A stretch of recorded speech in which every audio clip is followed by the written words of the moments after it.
जो धर्मशाला का जिक्र अभी मैं करने जा रहा हूं, उस धर्मशाला का सत्यानाश होकर रह चुका है। आपके रोंगटे खड़े हो जाएंगे कि इस शहर में क्या हो रहा है। लेकिन अफसरशाही, सिस्टम, इन दोनों से ज्यादा कठोर शायद मेरे शब्द भी नहीं होंगे। सेल्फी पॉइंट था, क्योंकि इस सेल्फी पॉइंट इसलिए बोल रहा हूं क्योंकि इसके कई नाम बदल चुके हैं। तो पहले इसका नाम था सेल्फी पॉइंट, और उसके बाद इसका नाम रखा गया संस्कृति स्थल, फिर उसके बाद इसका नया नाम पड़ गया वन वाटिका। सिस्टम की लापरवाही ऐसी है कि इतना कमजोर है सिस्टम कि पत्थर फाड़कर घास सामने निकल रहा है। और ये ढेर सियासी सोच की गंदगी का, प्रशासनिक सोच की गंदगी का ज्यादा नजर आता है। सरकार ने यहाँ पर लाखों रुपए फूंके और आज इसकी हालत क्या है। मेरा सवाल ये है कि क्या आपके पास मालियों की कमी है? क्या आपके पास ऐसे कर्मचारियों की कमी है जो साफ सफाई का ध्यान नहीं रख सकते? मेरा सवाल धर्मशाला की अफसरशाही से ये भी रहेगा, चाहे वो स्मार्ट सिटी की है, चाहे डिस्ट्रिक्ट एडमिनिस्ट्रेशन है, चाहे कोई और है, कि आप अफसरों के घरों में मालियों का ढेर लगा होता है। क्या इस जगह के लिए कोई माली नहीं है? अफसरों की तो बात ही क्या करनी, अफसरों को तो एक तरफ रखिए। नेताशाही जो है वो इसी प्रवेश द्वार जो है धर्मशाला से, यहाँ से धर्मशाला में एंटर करती है सियासत करने के लिए। ये है ऐसा कोई ऑफिसर या कोई ऐसा नेता सर उठा के यहाँ पे कह सकता है कि ये धर्मशाला का जो एंट्रेंस पॉइंट है उसकी हालत ये है? सिस्टम है किसके लिए फिर, जब ये लोग देख के राजी नहीं है कि कहाँ पे क्या हो रहा है, और आप लोग शोर मचाते हो कि हमारी जो धर्मशाला है वो स्मार्ट सिटी है। खाक स्मार्ट सिटी इसको आप, मैं तो यही कहूंगा कि क्या ये खाक स्मार्ट सिटी है जहाँ पे गंदगी का आलम है, और प्रवेश द्वार पे आईना है जो शीशा लगा है, उसमें जाकर आप लोग अपनी शक्ल जरूर देख लीजिएगा। कहाँ सोया है फॉरेस्ट डिपार्टमेंट, कहाँ सोया है पीडब्ल्यू डिपार्टमेंट? आज आपने इसको स्मार्ट सिटी का दर्जा दे दिया। क्या आपकी जो लीडरशिप है वो स्मार्ट हुई? फिर सरकारों के लिए मेरा सीधा ताना है, ये एक उनके लिए एक इशारा है। लाखों रुपए के आप गेट्स बना रहे, लाखों रुपए के आप ऐसे सेल्फी पॉइंट्स बना रहे, क्या इस बजट का इस्तेमाल आम बेरोजगार युवाओं के लिए नहीं हो सकता? यानी ढोंग पर ढोंग। हकीकत में अगर सियासत करनी है, राजनीति करनी है, तो समाज नीति को उसके साथ जोड़ना पड़ेगा। क्या उन पेरेंट्स के जो बच्चे बेरोजगार बैठे हैं, क्या वो नहीं चाहते कि उनके बच्चे भी कुछ ऐसा काम करें कि उनका नाम भी रोशन हो? दुख होता है इस बात का कि अगर आपकी कोई एक उद्घाटन पट्टी का या शिलान्यास पट्टी का टूट जाए तो आप लोगों के दिल टूट जाते हैं। यहाँ पर तो शहर के प्रवेश पर ही सब कुछ टूटा फूटा नजर आ रहा है। ये धर्मशाला है। कुदरत ने यहाँ पर अपनी नेमतें बरसाने में कोई कमी नहीं रखी। कुदरत ने दिल खोलकर इस शहर को सब कुछ दिया, मगर जो धर्मशाला का जिक्र अभी मैं करने जा रहा हूं, उस धर्मशाला का सत्यानाश होकर रह चुका है। शब्द जरूर मेरे कठोर हैं, लेकिन अफसरशाही, सिस्टम, इन दोनों से ज्यादा कठोर शायद मेरे शब्द भी नहीं होंगे। क्योंकि आज मैं जिस मुद्दे पर बात करने जा रहा हूं वो है उस धर्मशाला से जुड़ा हुआ जो सही मायनों में धर्मशाला ही बनकर रह चुका है। धर्मशाला का अक्सर हम मतलब ये लिया करते हैं कि एक तरह का ऐसी जगह, ऐसा स्थान जहां पर जिसके पास कोई शरण ना हो वहां पर आकर शरण ले ले। एक तरह से रैन बसेरा भी कहा जाता है कि आइए, रात गुजारिए और निकल जाइए। धर्मशाला के भी यही हालात हैं। तो आज जहां की मैं बात करने जा रहा हूं वो है धर्मशाला सिटी का एजुकेशन बोर्ड के पास एंट्रेंस पॉइंट। यहाँ पर सरकार ने बीते दौर में एक सेल्फी पॉइंट का निर्माण किया कि अगर धर्मशाला कोई पर्यटक आए तो वो एक याद लेकर जाए अपने साथ कि मैं धर्मशाला गया था। उसकी बैकग्राउंड में एक धर्मशाला का एक रेडीमेड होता, तो हर कुछ रेडीमेड ही है, पर उसमें थोड़ा सा अट्रैक्टिव सा था, और वो बना था उस दौर में जब सुधीर शर्मा यहाँ से मंत्री हुआ करते थे, सरकार कांग्रेस की थी। तो उसको नाम दिया गया था सेल्फी पॉइंट, कि कोई भी अगर जाए, अगर अपनी सोशल मीडिया पे या कहीं और किसी इस प्लेटफॉर्म पे अपनी तस्वीर शेयर करे तो धर्मशाला की ब्रांडिंग हो सके। लेकिन वक्त की मार देखिए। अभी आप इस जो सेल्फी पॉइंट था, क्योंकि इस सेल्फी पॉइंट इसलिए बोल रहा हूँ क्योंकि इसके कई नाम बदल चुके हैं। तो पहले इसका नाम था सेल्फी पॉइंट, और उसके बाद इसका नाम रखा गया संस्कृति स्थल, फिर उसके बाद इसका नया नाम पड़ गया वन वाटिका। चलिए अब मैं सफर शुरू करता हूं इसके एंट्रेंस से। ये देख रहे होंगे आप कि पहली ही जो इसके नीचे एक प्लेट लगी हुई है वो टूटी हुई है। और जब आप इसके अंदर आप चलेंगे तो आपको नजर आएगा कि जगह जगह पत्थर फाड़ के घास निकल चुका है। सिस्टम की लापरवाही ऐसी है कि इतना कमजोर है सिस्टम कि पत्थर फाड़ कर घास सामने निकल रहा है। अगर आपके इसके आसपास की जगहों का अगर मुआयना करेंगे तो आपको गंदगी का ढेर नजर आएगा, और ये ढेर सियासी सोच की गंदगी का, प्रशासनिक सोच की गंदगी का ज्यादा नजर आता है बनस्पत इसके कि यहाँ पर कुदरत या फिर हम जैसे जो एक तरह से कहूँगा लापरवाह नागरिक होते हैं उनकी वजह से जो गिरा हुआ यहाँ पर गंदगी का आलम है। अब आप दूसरी तरफ चलिए, इसको देखिए कि सरकार ने यहाँ पर लाखों रुपए फूंके और आज इसकी हालत क्या है। हालत आपके सामने है सारी की सारी।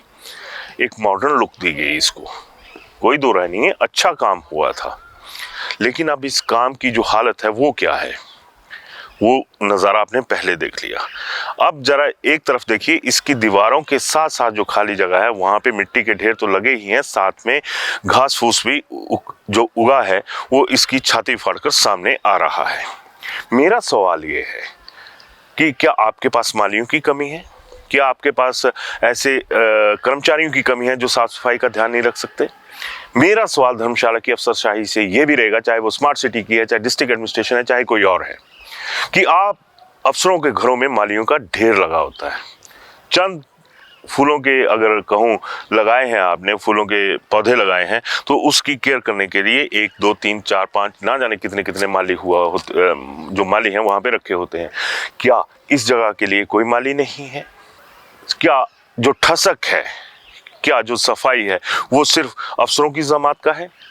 इसमें PWD समेत बाकी भी जितने विभाग हैं जिनके पास बेलदारों की फौज होती है, मालियों की फौज होती है, उनके पास क्या एक भी ऐसा आदमी नहीं है जो यहाँ पे आके इसकी केयर कर सके, जो इसको देख सके? अफसरों की तो बात ही क्या करनी, अफसरों को तो एक तरफ रखिए। नेताशाही जो है वो इसी प्रवेश द्वार जो है धर्मशाला से, यहाँ से धर्मशाला में एंटर करती है सियासत करने के लिए। कुछ दिन बाद विधानसभा सत्र शुरू हो रहा है शीतकालीन, तमाम जितने भी नेता हैं, मंत्री हैं, विधायक हैं, ऑफिसर्स हैं, वो इसी प्रवेश द्वार के साथ धर्मशाला में प्रवेश करेंगे। लेकिन ये है ऐसा कोई ऑफिसर या कोई ऐसा नेता सर उठा के यहाँ पे कह सकता है कि ये धर्मशाला का जो एंट्रेंस पॉइंट है उसकी हालत ये है? इसी के साथ देखिए बाहर वाली तरफ शहीद स्मारक, जहाँ पे तमाम जितने भी नेता हैं, चाहे वो किसी भी दल के हों, जब भी वो किसी कार्यक्रम के लिए आते हैं तो यहाँ पर आकर श्रद्धा सुमन जो है वो अपने अर्पित करने के बाद अगले सफर पर निकलते हैं। तो क्या आप शहीद भी एक सियासत का मुद्दा बनकर रह चुके हैं?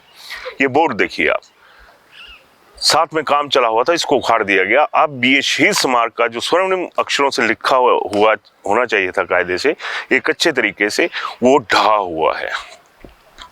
सिस्टम है किसके लिए फिर, जब ये लोग देख के राजी नहीं है कि कहाँ पे क्या हो रहा है, और आप लोग शोर मचाते हो कि हमारी जो धर्मशाला है वो स्मार्ट सिटी है, खाक स्मार्ट सिटी। इसको आप, मैं तो यही कहूँगा कि क्या ये खाक स्मार्ट सिटी है जहाँ पे गंदगी का आलम है, और वो भी उस जगह पे जहाँ पे आप पर्यटकों को ये कहते हैं कि यहाँ पर आकर आप सेल्फी लीजिए, हिमाचल की संस्कृति का दर्शन कीजिए, हिमाचल के वनों का दर्शन कीजिए। इसी वन दर्शन से मेरे को याद आया, क्योंकि ये देखिए आप यहाँ पे एक कटा हुआ पेड़ गिरा हुआ है या रखा हुआ है। सच में ये वही संस्कृति सदन ही कहूँगा, क्योंकि यहाँ पे प्रशासन की जो संस्कृति है वो नज़र आती है, वो कितनी बदहाल है। यहाँ पर ये पेड़ का तना यहाँ पे पड़ा हुआ है, और मेरे को नहीं लगता कि इसकी कोई ऐसी सारगर्भित एक तरह से कहूँ कि इसकी प्रेजेंस यहाँ पे ज़रूरी थी। कटे पेड़ तो हिमाचल में हर जगह मिल जाएंगे। कुछ दिन पहले, महीने पहले जब प्रदेश में त्रासदी आई थी, तो इसी तरह के, ये तो फिर भी एक छोटा सा पेड़ है, तो बड़े बड़े स्लीपर्स बाढ़ में निकलकर सामने आए थे। उसमें कीचड़ कम और पेड़ों के तने, स्लीपर्स इत्यादि जो थे वो ज़्यादा थे। तो सच में संस्कृति तो यही है। अच्छा दर्शन करा रहे जो ऑफिसर्स हैं धर्मशाला के, जो कर्णधार हैं धर्मशाला के, वो एक अच्छा मैसेज दे रहे हैं कि भैया हकीकत तो आप लोग दिखा रहे हैं कि हिमाचल में वनों की भी वही हालत है। कहाँ सोया है फॉरेस्ट डिपार्टमेंट, कहाँ सोया है PWD डिपार्टमेंट? क्या सिर्फ टेंडर की जो एक संस्कृति है उसको पालने के लिए आप लोग हैं? जो पुरानी चीज़ें बनी हैं उसके ऊपर आप लोगों का क्या कहीं कोई ध्यान नहीं है? सवाल बहुत सारे उठते हैं आप लोगों के साथ।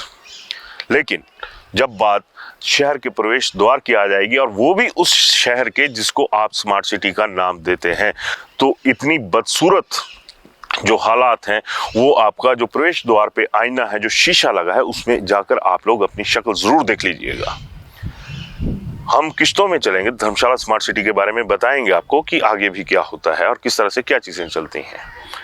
आपके रोंगटे खड़े हो जाएंगे कि इस शहर में क्या हो रहा है। एक दौर में धर्मशाला को बाबुओं का शहर कहा जाता था, क्योंकि ये 5 बजे के बाद जब सारे तमाम ऑफिसेज बंद हो जाते थे, तो ये शहर भी, अगर मैं सामान्य भाषा में बात करूं, तो ये शहर भी 5 बजे के बाद मर जाता था। यानी लोगों की भीड़ नजर नहीं आती थी, सिर्फ स्थानीय बाशिंदे जो होते थे वही यहाँ पर रह जाते थे।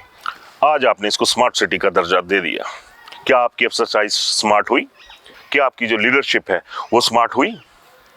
तमाम सवाल जो है वो धर्मशाला की सड़कों पर बिखरे हुए पड़े हैं। लाखों रुपए की लागत से ये जो सेल्फी पॉइंट है ये बनाया गया था। यहाँ पर एक और इसे सुझाव कह लीजिए या फिर सरकारों के लिए मेरा सीधा ताना है, ये एक उनके लिए एक इशारा है। आप लाखों रुपया ऐसी जगहों पे फूंक देते हैं जिसका ना तो बाद में आप लोग इस्तेमाल कर सकते हो, ना आम आदमी के किसी इस्तेमाल में वो आता है। क्या आपको पता है कि आजकल हिमाचल में बेरोजगारी का आलम क्या हो चुका है?